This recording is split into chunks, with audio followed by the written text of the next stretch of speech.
Under the Presidential Records Act, everything should come back, and there is no crime. You negotiate. Whatever you negotiate is fine. It's a process.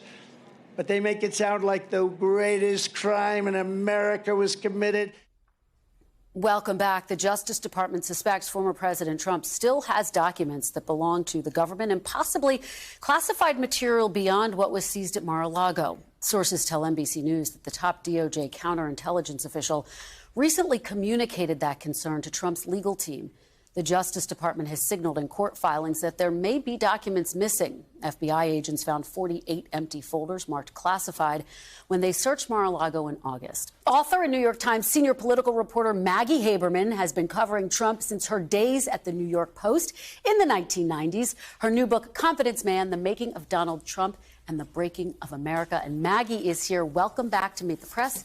Here is the book. Maggie Haberman, congratulations. Thank you. It's so good to have you. So I've read it cover to cover. It's great. Fantastic book, and we are going to delve into it. But as we are sitting here, as you've just completed this, you're still reporting on Donald Trump. And your headlines in recent days include the fact that DOJ officials believe that there are still classified documents at Mar-a-Lago and that Mr. Trump may have been trying to cut some type of a deal.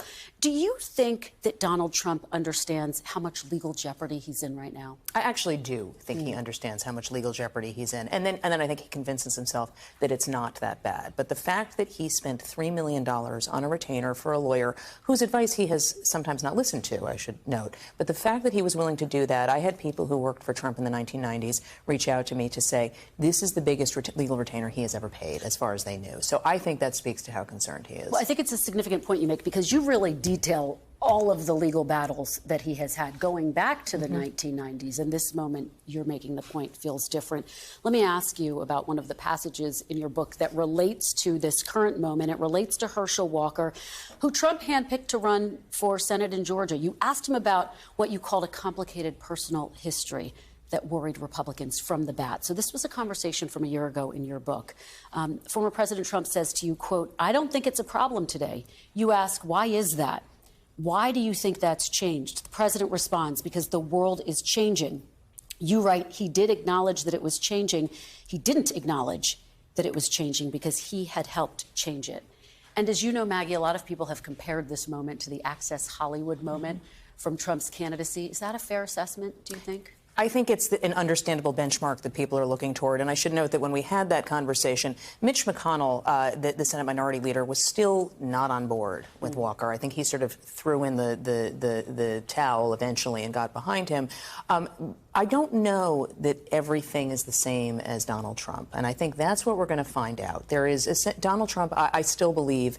There are people who can follow his playbook. There are people who can try to be like him. More often than not, there are people who are celebrities, either in the world of film or television or sports.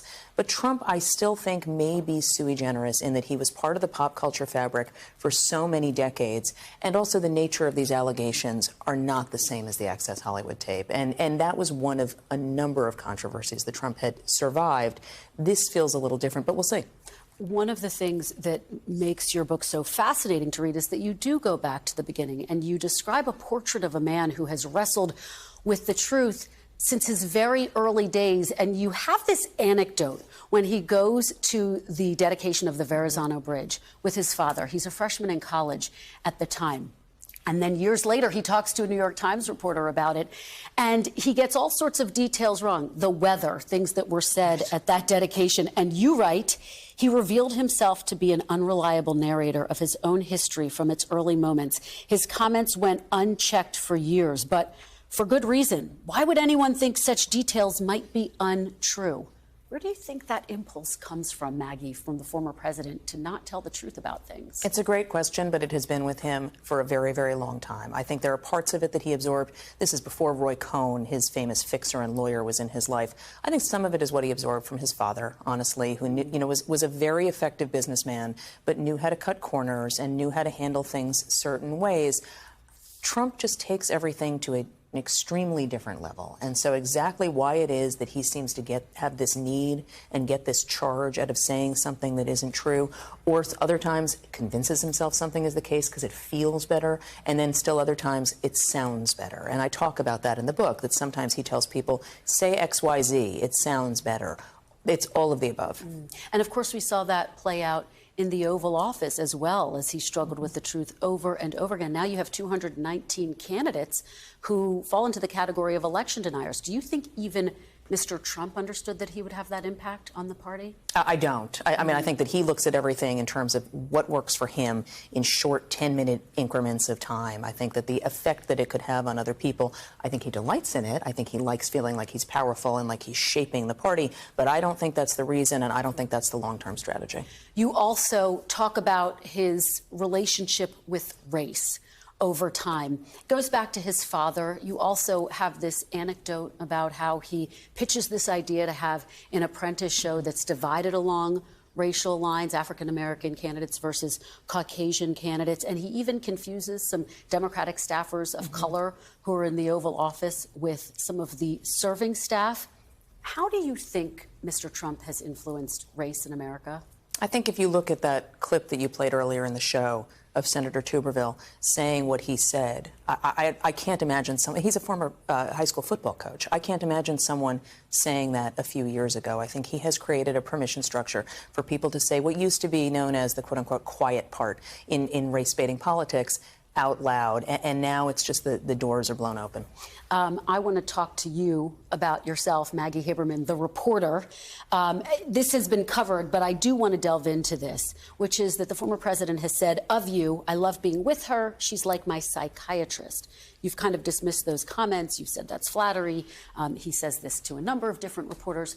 But at the same time, he does actually reach out to you more directly, arguably, than most other reporters. Why do you think that is? I think he's fixated with the New York Times, and I think that I am the person who covers him more often for the paper and who he identifies with the paper more. But it really is about this decades-old outer borough New York City guy trying to make his way in Manhattan and saw the New York Times as synonymous with the elites who look down on him. He had this line that he said to the publisher of the New York Times, and we made this public back in 2019 when he was president, over the Resolute desk. He's talking about, he's complaining about coverage, which, as you know, every president does. But in Trump's case, he was complaining, I think I'm entitled to a good story from my paper. And if you want the clearest distillation of how he views the New York Times, that's it. And very quickly, you have said you think it's more likely than not that he will run again in 2024.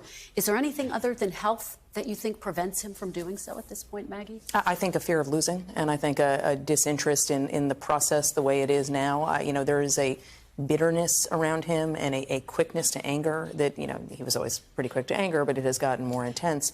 Those are the reasons I could see, you know, something unforeseen, like something related to one of these cases, these legal cases, maybe, but I think he has backed himself into a corner and has to run. Fascinating, fascinating stuff. It's a fascinating read. Confidence Man. Stick around because you're on our panel. We have a lot more to discuss with you, Maggie. Up next, with 30 days to go until the midterms, the battle for Senate control is heating up as the candidates finally debate the issues. Our panel is here.